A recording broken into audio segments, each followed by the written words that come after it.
들을 주제 부동산 활동과 부동산 활동에 따른 토지의 분류라고 하는 거, 또 이제 같이 묶어서 주택의 분류까지 잠시 끊었다가 진행을 해 가도록 하겠습니다.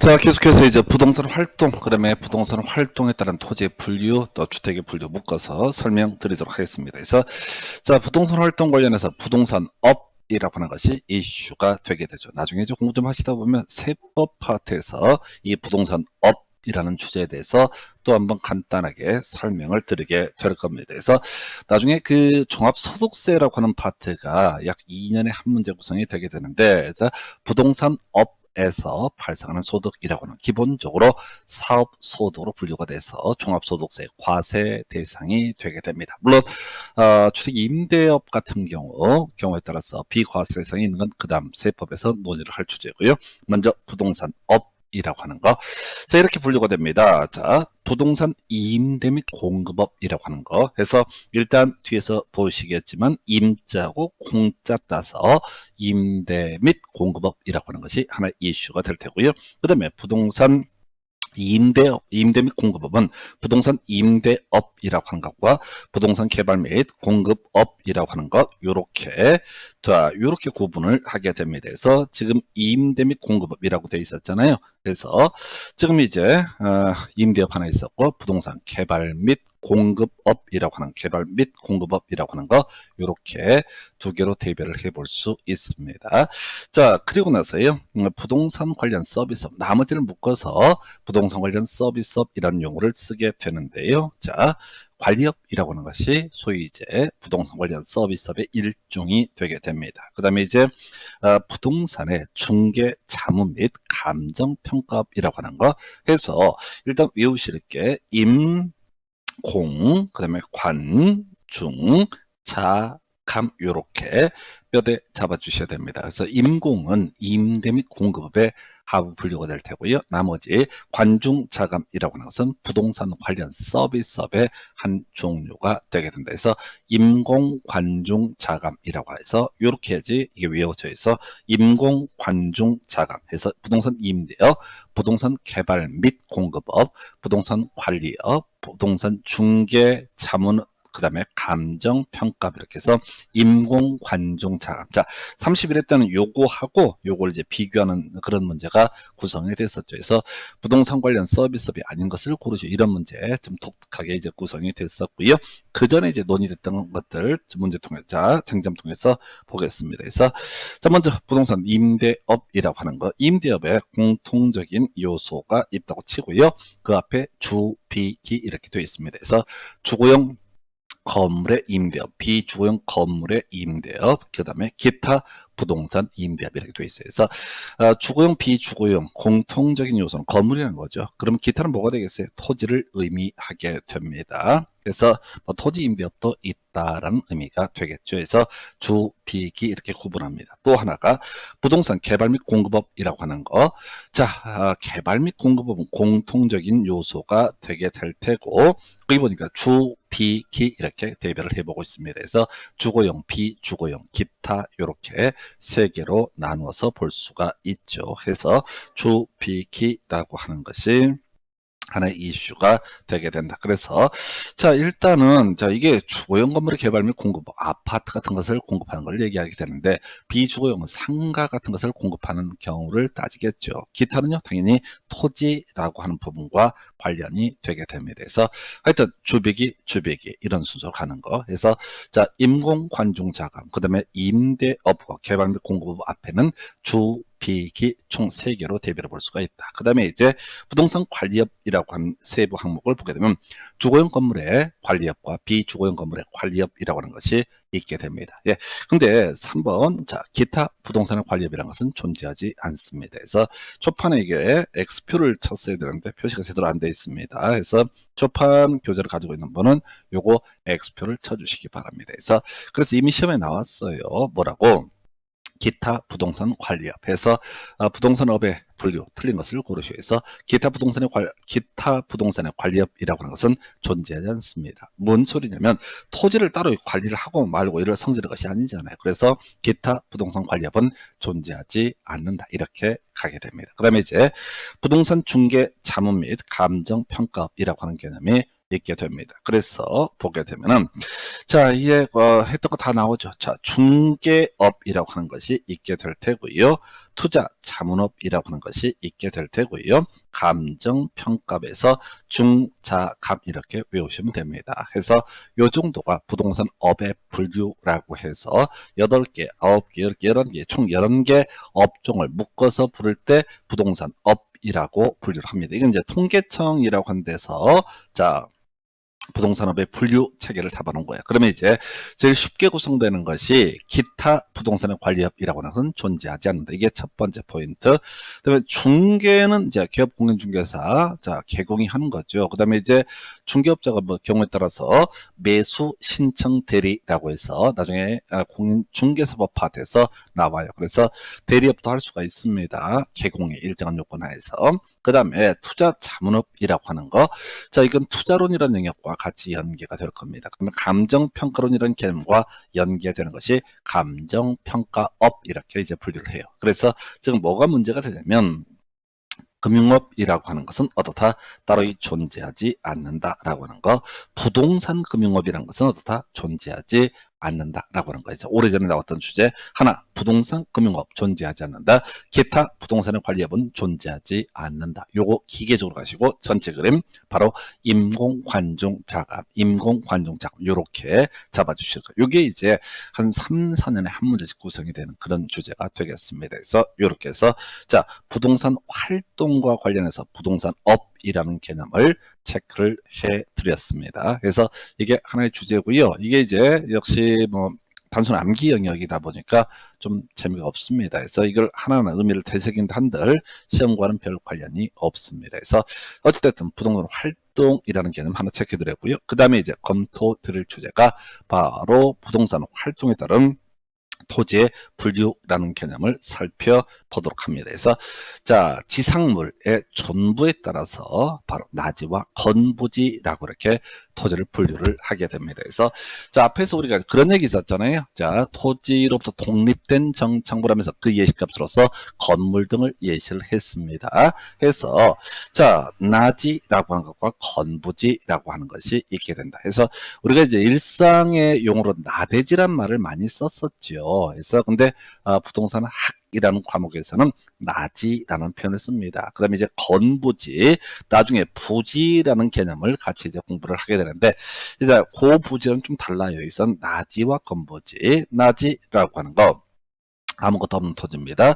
자, 토지 위에 정착물 등이 없고 플러스 자, 사법상의 제한이 없는 토지라고 얘기합니다. 그래서 우리 임차권이라는 개념을 앞에서 공부를 하셨습니다. 어떤 얘기하면서 갑이라는 사람이 A라는 토지를 소유하고 있는데 을이라는 사람이 임차인이다. 그러면 임차인 을은 이 토지를 이용할 권리가 있게 되는 거죠. 그래서 자, 이 토지 위에 임차권이 임차인 존재한다라고 한다면 이건 나지가 될 수가 없습니다. 그럼 그게 건부지냐? 뭐 그것도 아니야. 그냥 법에 정의하기를 감정평가에 관한 규칙에서 정의하기를 토지의 정상으로 없고 사법상의 일정한 제한이 없는 토지. 근데 이거랑 주의하실 게 공법상의 제한이라고 하는 것은 문제가 되지 않습니다. 그래서 대한민국 토지 어디가 됐든 간에 다 모든 토지에는 국토기획법, 공법에서 공부하게 되는 건데 공법상 규제는 항상 존재합니다. 소위 용도 지역이라고 하는 개념에서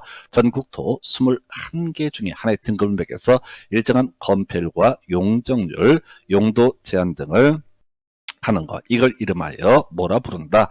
바로 용도 지역이라고 부르게 됩니다. 용도 지역은 나중에 학교론 공부하시는 분들 같은 경우 정책론 파트에서 한번 또 설명을 드리게 될 주제예요. 어찌됐든 간에 나지라고 하는 것은 토지 정착물 없고 요건 뭐 너무나 간단한 거니까 이슈가 안 되고 사법성 제한이 없는 토지, 임차권과 같은 어떤 토지 소유권 행사에 제약을 가하는 사법성 제한이 없는 토지를 가리켜서 나지라고 부르게 됩니다. 자, 그리고 이제 건부지라고 하는 거. 자, 건부지에서는 건물 있는 토지를 얘기하게 되는 거죠. 그래서 건물 있는 토지를 건부지라고 부르게 되는데 여기서 이제 기억하실 단어가 건부감가라는 단어를 암기를 하셔야 됩니다. 그래서 자, 건물 등이 있어서 자, 바로 이 토지를 이용하는데 장애가 있습니다. 이 논의의 전제가 뭐냐면 자, 토지라고 하는 것 위에 건물이라고 하는 거 요건 각각의 부동산으로 취급을 합니다. 등기보다 따로 있어요. 한편 여기는 토지만 있다 하십시다. 이게 이제 사법상 제한이 없으면 이걸 뭐라 부른다? 나지. 그 다음에 건물이 존재하면 이걸 뭐라 부른다? 건부지. 그럼 토지의 가치만 가지고 판단을 하게 되면 건물이 있게 되면요. 자, 이 건물을 마음대로 이용을 할 수가 토지를 마음대로 이용할 수 없죠.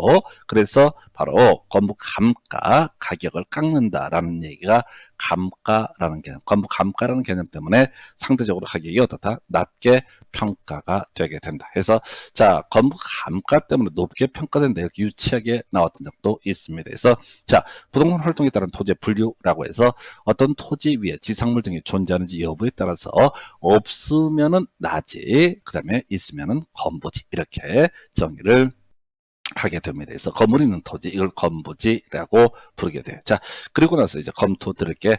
자, 후전 이진이라고 해서 후보지와 이행지. 아마 이 챕터 자체에서만 공부하면 제일 까다로운 것이 후보지와 이행지라는 개념이 되게 됩니다. 그래서 자, 부동산 활동에 따라서 우리 토지라고 하는 것 이렇게 임지라고 해서 숲을 얘기하죠. 그 다음에 농지라고 하는 것이 있게 될 테고요. 그 다음에 자, 택지라고 해서 토지는 사용하는 형태에 따라서 임지와 농지와 택지 이렇게 크게 세 개로 대별해 볼 수가 있습니다.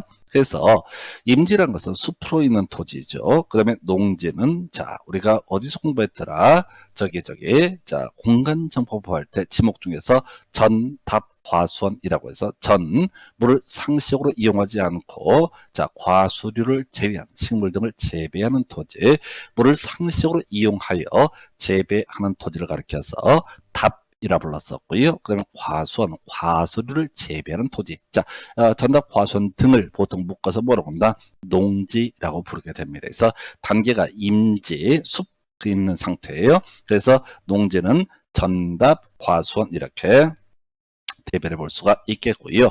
택지는요, 건물이 지어져 있는 토지를 얘기합니다. 그래서 주택이 있으면 주거용지, 상가가 있으면 상업용지, 공장이 있으면 공업용지, 뭐 이런 식으로 분류를 하게 됩니다. 자, 한편 임지 빼먹었네. 이건 이제 신탄림 하고요. 신탄림이라는 개념과 용재림이라는 개념이 있게 됩니다. 그래서 신탄림이라는 것은 숫한자예요. 그래서 이 신탄림은 숫자, 신탄림이라고 하는 거, 안 보였었네요. 그 다음에 용재림이라고 하는 거 제목으로 숲을 쓰게 된다. 지금 이제 콘크리트로 다 지으니까 철골로 지으니까 상관이 없지만 옛날에 나무를 통해서 건물 지었잖아요. 그래서 건물 지을 때 나무 용도로 쓰게 된다라고 하면 용재림.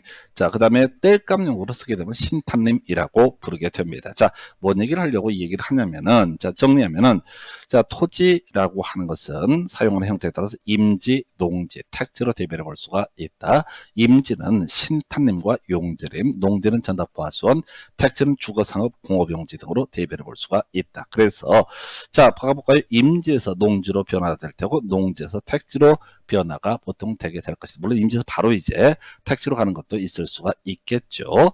자, 그런데 자, 이게 주거용지다 상업용지로, 주거용지 상업용지, 또 상업용지다 공업용지, 또 주거에서 공업 이런 식으로 가는 경우가 있겠죠. 전에서 답으로 가는 경우도 있겠죠. 지금 무슨 얘기하려고 하냐면 용도 변경 상황에 따라서 소위 이름 하여 뭐로 두 개로 대별해 볼 수 있죠. 바로 하나가 후보지와 하나가 또 이행지가 되게 됩니다. 그래서 아마도 앞에서 공부했던 것만큼 이게 좀 까다로운 게 후보지와 이행지라고 해서 저 후보지 어떤 용도 지역에서 다른 용도적으로 키워드 전환되고 있는 토지를 가리켜서 뭐라고 부른다?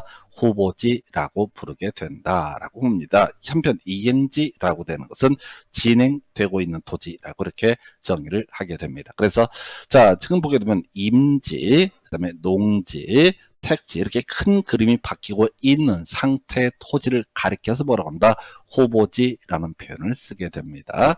자, 그 다음에 이행지라고 하는 것은 작은 그림이 바뀌는 거야. 그래서 예를 들어서 신탄림에서 용재림, 용재림에서 신탄림으로 서로 바뀌고 있다. 그러면 이것을 우리 학계론에서는 이행지라고 부른다. 자, 농지라고는 전답 보아선으로 구분할 수 있었죠. 이들 간에 변화가 있다. 그럼 이걸 우리가 소규모 변화를 가리켜서 자, 이행지라고 이렇게 표현을 쓰게 됩니다. 한편 주거상업 공업용지 간의 작은 변화라고 보고 있습니다. 이것도 다 이행지라고 부르게 됩니다. 그래서 외울 때요. 호, 전, 이진. 호보지는 전환, 큰 그림 바꾸는 거야. 이행지는 진행이라고 이렇게 외워두시고 하여튼 31일 때 이제 요 좀 디테일한 부분을 예시해서 예를 들어서 신탄림에서 용재림으로 그 용도가 전환되고 있는 토지는 바로 후보지다. 틀렸지. 전환해서 맞는 것 같은데 신탄림에서 용재림으로 바뀌는 건 이걸 진행이라는 표현을 써야 됩니다. 어찌됐든 틀리게 30일 때 아주 어렵게 구성이 됐습니다. 그래서 후전 이진이라고 하는 거, 후전 이진이라고 하는 이렇게 정리를 해볼 수가 있겠고요. 그 다음에 이제 검토 들을 주제, 그 다음이 뭐가 있어요? 바로 자 관점에 따라서 자 토지 어떻게 볼 수 있느냐. 자, 이 얘기는 우리 앞에서 토지의 개념, 부동산의 개념을 논함에 있어서 기술적 개념의 부동산이라고 해서 연공 위한, 자연 공간, 위치, 환경이라고 하는 거. 그 다음에 자 경제적 개념의 부동산이라고 해서 자산, 자본, 생산 요소, 소비재라고 하는 거. 법제도적 개념의 부동산으로서 토지와 그 정착물 이런 식으로 이제 갔었죠. 그래서 똑같은 논리 구조에서 토지를 바라볼 때 자 먼저 자 일반인 관점에서 바라보면 이게 소지라는 개념과 연계가 된다. 경제와 관련해서 바라보면 획지라는 개념과 연계가 된다. 자, 법 제도적 관점에서 바라보면 필지라는 개념과 연계가 된다. 그래서 필지, 자, 등기 단위 또는 등록의 단위라고 이렇게 얘기합니다. 그래서 등기 단위, 등록 단위, 하나의 지번을 가진 토지라고 해서 뭐 지번 얘기하게 되면은 우리 공간정보법 공부할 때 그런 말씀을 드린 바가 있습니다. 그래서 자, 지번 누가 부여합니까? 지적소관청이 자 부여를 하게 되죠. 두 번째 기준점, 자 지번 부여 지역을 기준으로 지번을 부여한다. 지번 부여 지역은 리나 동을 의미하게 되죠. 세 번째 순서요. 북서 기본법이라고 해서 지적소관청이 지번 부여지역을 기준으로 북서 기본법에 따라서 지번을 부여한다. 이런 식으로 이제 설명을 드린 바가 있습니다. 예, 이때 등기, 자 이게 이제 권리관계를 공시하는 것을 등기, 신규 등록한다고 그러죠. 그래서 요럴 때 등록이라는 표현을 씁니다. 그래서 등기 단위, 이걸 우리가 필지라고 부르게 됩니다. 이건 법적인 관점이라고 해석을 하시면 됩니다. 이에 비해서 획지라고 하는 거 다른 거 다 필요 없고요. 가격 수준이 비슷한 일단의 토지라고 이렇게 정의를 하게 됩니다. 그래서 가격 얘기는 경제랑 관련이 되어 있죠. 그래서 이건 경제적 관점에서 토지 가격이 비슷한 그런 일단 한 무리의 토지를 묶어서 부를 때 획지라는 용어를 씁니다. 의미 새기지 마시고요. 키워드 획지는 가격 수준이라고 하는 거 이렇게 가야 될 테고요. 자 한편 자 기술적 또는 법을 전혀 공부하지 않고 경제학을 공부하지 아니한 사람 입장에서 연공 위한, 자연 공간, 위치 환경 이런 표현을 썼던 바가 있는데 소지라고 하는 개념이 있었죠. 자연 상태 그대로의 토지 해서 소풀 뜯어먹는 그 토지 해서 아마 이렇게 됐겠죠. 자 소풀 뜯어먹는 토지, 자 사람이 뭐 법이고 경제고 뭐 이런 거 없을 때 그 땅에다가 누가 소가 풀을 뜯어먹었어. 그래서 자연상태 그들의 토지를 소지라고 부르게 된다. 이 법이라는 개념을 만들어내면서 등기를 하고 등록을 하면서 외부의 그 권리 등을 공시를 하게 된다. 이걸 우리가 필지라고 부르게 될 테고, 자 이런 등기된 토지들 중에서 가격 수준이 비슷한 일산의 토지가 있다면 이걸 우리가 획지, 보통 이제 우리가 영어로 블럭이라는 표현을 더 많이 쓰죠. 그래서 하여튼 시험에는 블럭이란 말이 안 나오니까 하여튼 가격 수준이 동일한 토지. 29회 때 나왔던 쟁점이고요. 이거 의미 새기시면 안 돼. 획지라고 하는 거, 가격 수준이 비슷한 일단의 토지라고 하는 거에서 이렇게 해서 부동산 활동에 따라서 지상물의 정보에 따라서 나지와 건부지로 간다. 건부지에서 키워드 건부 감가라고 하는 개념이 이슈가 될 테고, 후전 이전 큰 그림이 바뀌고 있는 거, 이걸 우리가 호보지 해서 임지와 농지와 그 다음에 택지 간의 변화, 이걸 호보지, 입에서 진행 또는 이행지라는 표현을 썼었죠. 그래서 세부 용도가 바뀌고 있는 상태를 바로 이행지라고 부르게 된다. 그 다음에 관점, 자, 소가 바라본 관점 소지, 그 다음에 법학자의 입장에서는 필지, 그 다음에 가격 수준 경제학적 관점에서는 획지라는 개념으로 연계가 되게 됩니다. 그래서 이 정도가 될 테고요. 그 다음에 이제 검토 드릴게, 자, 건축 가능성 여부 등에 따른 자, 토지의 분류라고 해서 택지와 맹지와 부지와 공지 등으로 나누어서 볼 수 있다. 그래서 자, 일단 택지와 맹지 얘기는 그런 얘기죠. 건축물 건축이 가능하냐라고 하면 보통 이제 택지, 또 건물이 지어져 있다라고 한다면 택지, 건물을 지을 수 없는 토지를 맹지라고 이렇게 부르게 됩니다. 한편 건물이 지어져 있는 상태에서 건물이 올라가 있는 부분을 가리켜서 건축 부지라는 표현을 씁니다. 건부지 말고요. 건물이 있는 토지 또는 지상물이 있는 토지, 이런 것을 우리가 건부지 이렇게 하는데, 그건 전혀 별개 문제로 하천부지, 건축부지 뭐 이런 용어를 쓰거든요. 그래서 소위 바닥 토지라는 개념이 있을 테고, 건폐율 규제 때문에 건물을 지을 수 없는 토지를 가리켜서 바로 공지라고 부르게 됩니다. 자, 그럼 가볼까요? 어떤 토지가 건축물 건축이 가능하다, 그러면 이걸 뭐라고 한다? 택지라고 부른다. 또는 건물이 지어져 있다라고 했을 때 택지라고 부르게 됩니다. 한편 어떤 토지가 건물을 지을 수 없는 토지다라고 한다면 이걸 우리가 맹지라고 부르게 된다. 그래서 이 부분을 가지고 보게 되면 건축물이 건축되어 있거나 건축할 수 있는 토지, 자, 구체적으로 주거용지, 상업용지, 공업용지 등이 나오게 되는데, 이런 것을 가리켜서 택지라고 부른다. 바로 비교해서 맹지라고 하는 거, 자, 도로와 접하고 있지 않은 토지로서 건축물을 건축할 수 없는 토지라고 되어 있습니다. 그래서 사실 나중에 공법 건축법을 공부하다 보면 도로와 접하지 않더라도 건물 건축 가능한 경우도 있고요. 또는 도로와 접했다라고 해서 무조건 건물 지을 수 있는 것은 아니다라고 이렇게 갑니다. 그래서 그건 건축법 얘기고, 자, 학기론 얘기할 때는 기본적으로 도로와 접하고 있지 않아서 소위 건물을 지을 수 없는 토지를 가리켜서 맹지라고 부른다. 그래서 일단 택지와 맹지는 서로 대응하는 개념에 해당이 되게 될 테고요. 이 택지 안에 이렇게 건물이 있다 하십시다.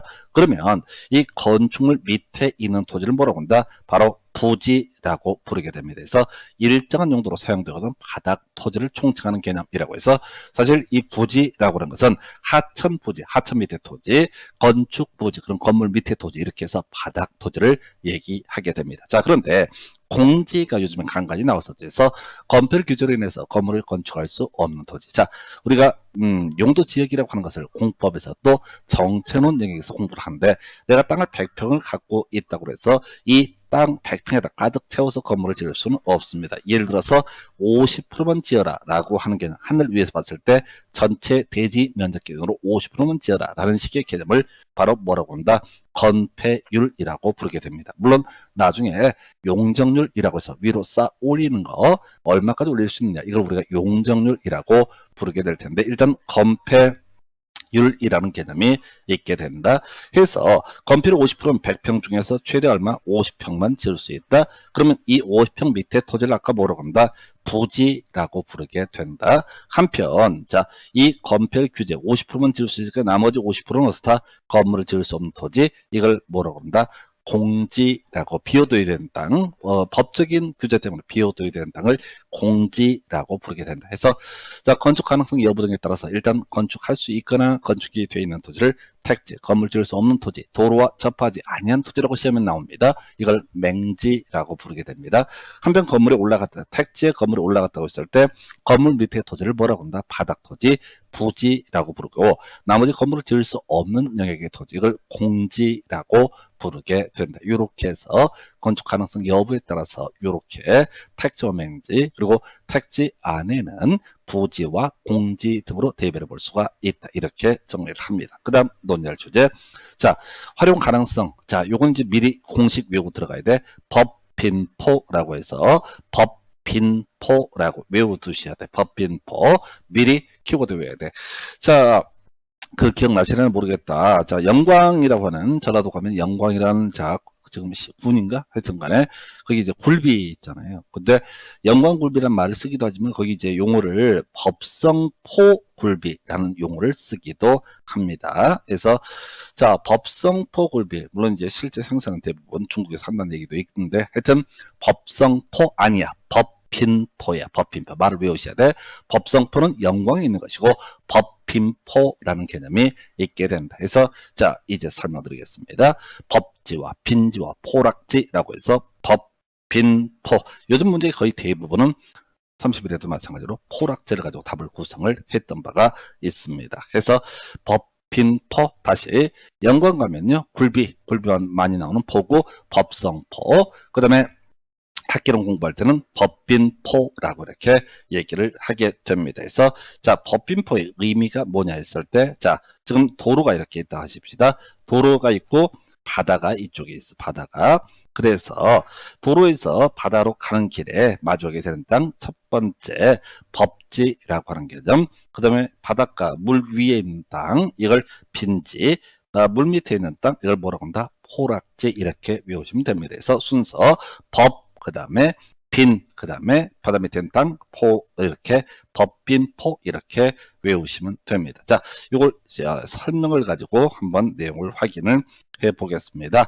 자, 먼저 법적으로 사소유권이 인정이 되지만은 이용 실익이 없거나 적은 토지를 가리켜서 법지, 바로 도로변의 경사지 등이 이해식 값이 됩니다. 그래서 다시요, 바닷가 근처로 차를 끌고 드라이빙을 하시다가 보면은 산책 한번 나가려고 쭉 이제 도로변에 차 세워놓고 그 경사지를 내려간다. 그러면 이건 사소유권, 개인이 그 땅을 가질 수는 있다. 그러나 실제 쓸모는 없는 토지, 이걸 법지라고 부르게 됩니다. 자, 한편 이제 안 넘어지고 조심조심해서 밑으로 내려갔다 하십시다. 그러면 이제 이게 빈지라고 하는 개념이 됩니다. 그래서 이 빈지는 국가 소유입니다. 법적으로 소유권이 기본적으로 인정되지 않지만은 쓸모가 있는 토지, 바닷가의 토지, 해변의 토지를 가리켜서 빈지라는 표현을 쓰게 됩니다. 그래서 이 바닷가 땅을 어떻게 쓰는 거예요? 산책을 할 수도 있잖아요. 또 그다음에 여름철 되면 아이들 키우는 분들, 애들 거기다 풀어놓잖아. 그래서 거기서 뭐 조개도 줍고 이런 것들 얘기를 빈지라고 부르게 될 것이다. 그리고 물밑의 토지, 지적공부에 등록됐던 토지가 물에 침식돼서 수면 밑으로 잠긴 토지를 가리켜서 뭐라고 합니다? 포락지라고 부르게 되죠. 그래서 자, 이 포락지 얘기할 때는 공간정보법을 미리 공부했던 분들은 기억이 나실 거야. 자, 토지 표시 항목의 변화, 이걸 우리가 토지 이동이라는 표현을 쓰게 되는데 이런 게 있었죠. 먼저 자, 시리즈가 세트가 4개 있었어. 신규 등록, 바다 메고 가지고 새롭게 지적공부에 등록하는 걸 신규 등록, 그 다음에 바로 세트가 등록 전환이라고 해서 이 등록 전환은 자, 임야도에 등록되어 있는 토지를 지적공부, 토지 대장으로 옮기는 것을 등록 전환, 이게 하나의 세트. 그 다음에 쉬웠던 게 분할과 합병이라고 하는 개념이 있었죠. 분할과 합병이라고 하는 개념이 있었죠. 그 다음에 변경이 2개가 있었어요.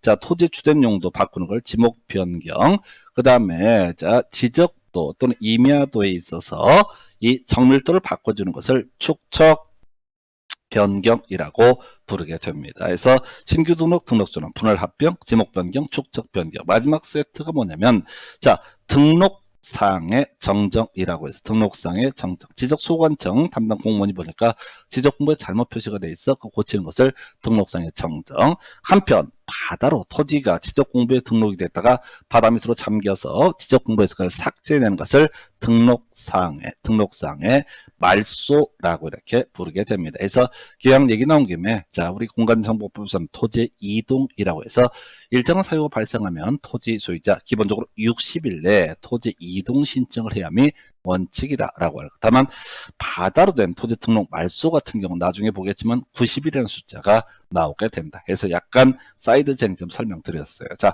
제가 지금 법빈포, 연관이 가면 법성포가 있고 학기로는 열게 되면 법빈포가 있다. 이런 식으로 설명을 드리다가 자, 지금 지적공부에 등록된 토지에 관련해서 이미 우리 앞에서 이제 공간정보법 수업을 들으신 분들은 아실 거예요. 또 지금 처음 들어 상관없어. 어차피 돌고면 서로 연결되는 거고, 그리고 이렇게 과목별로 분리가 되어 있는 내용을 연계해서 공부를 하시게 되면 나중에 이게 지식이 체계적으로 쌓여서 좀 괜찮습니다. 그래서 어찌됐든 이렇게 비교해 봤어요. 활용 가능성에 따라서 법빈포라고 하는 거 이렇게 해서 부동산 활동에 따른 토지 분류 관련해서 설명을 드렸고요. 자, 그래서 지금 자 앞에서 이제 했던 얘기들 다시 한번 체크를 해보고 나서 나머지 내용들 확인해 보겠습니다. 지상물 촌부에 따라서 나지와 건보지, 키워드 건보 감가 해서 나지보다 가격이 낮게 평가가 된다. 용도자 감정 평가와 관련한 부분이죠. 용도 변경 관련해서 후전, 이전, 스케일 크게 바뀌는 것을 후보지라고 부르고 스케일 작게 바뀌는 것을 진행 또는 이행지라는 표현을 쓴다. 그 다음에 관점, 자, 풀 뜯어먹는 땅, 소지, 자연상태 그대로의 토지 이런 얘기죠. 여기다가 자, 법적인 관점에서 등기 등록이 이루어지게 되면 필지, 그 다음에 경제학적 관점에서 뭘 바라봐? 가격 수준이 동일한 일단의 토지다라고 하면 어떻다? 획지라고 부르게 된다. 그 다음에 이제 지금 봤던 것이 자 바로 택지와 맹지라고 하는 것이 대별하는 개념이었고, 택지 안에 건축물 밑에 있는 땅 부지, 바닥토지, 그 다음에 공지라고 해서 건별 때문에 건별 규제 때문에 건물을 지을 수 없는 토지를 공지라고 부르게 된다. 이렇게 설명을 드렸습니다. 그리고 나서 지금 활용 가능성에 따라서 법빈포에서 법지와 빈지와 포락지라는 개념으로 대별해 볼 수가 있겠습니다. 그래서 이 정도가 소위 부동산 활동에 따른 토지 분류고, 사실 뭐 시험 문제 최근 5, 6년 사이에 거의 반 정도가 포락지라고 하는 것을 가지고 지지고 복하고 있습니다. 제 계획이 맞으면 5년, 6년 사이에 하여튼 3번인가 답이요. 31회 때 문제 전반적으로 어렵게 구성이 되는데 그때도 답은 포락지를 가지고 구성을 했던 바가 있습니다. 그래서 마지막 주제겠네요. 주택의 분류라고 해서 자, 요건 이제 출제 빈도가 좀 떨어지는데 답은 다중주택이고요. 자, 먼저 주택의 분류. 이게 이제 건축법에서 주택의 분류와 주택법 주택의 분류는 좀 달라지긴 하는데, 자, 먼저 주택법, 우리 시험 범죄는 주택법을 가지고 구성이 됩니다. 그래서 소유자가 한 명이다, 단독주택, 소유자가 여러 명이다, 공동주택이라고 분류를 하게 됩니다. 그래서 이게 기본이고, 실제는 세부 용도를 물어보죠. 자, 단독주택에는 단독주택과 다중주택과 다가구주택 등으로 대별해 볼 수 있다. 그래서 단독주택 중에 단독주택, 이건 따로 정의를 안 합니다. 나머지에 해당되지 않으면 단독주택에 해당이 됩니다. 이건 시험에 안 나와. 해서 시골에 있는 농어가 주택 이런 거 있잖아요. 이런 거에 이제 전형적인 단독주택의 일종, 다중주택이라고 해서 자, 제일 쉬운 예시가 다중주택이라고 하는 것은 바로 자, 하숙집이죠. 너무 오래전 드라마입니다. 응답하라 1998인가 1988인가 하여튼 간에 그런 거 보면 하숙집 나오잖아. 그런 걸 우리가 다중주택이라고 부르게 됩니다. 그럼 다가구는 좀 들어봤었지. 그래서 여러분들 실무에 주로 만나게 되는 것들은 다가구주택과 주로 공동주택의 다세대 연립 아파트를 비교하는 것이 이슈가 됩니다. 그래서 일단은 다중주택 하숙집을 얘기하는데 그냥 단순한 것이 아니라 3층 이하 플러스 303제곱미터 이하 두 가족을 모두 갖추면 이것은 어떻다? 다중주택으로 정의를 하게 됩니다.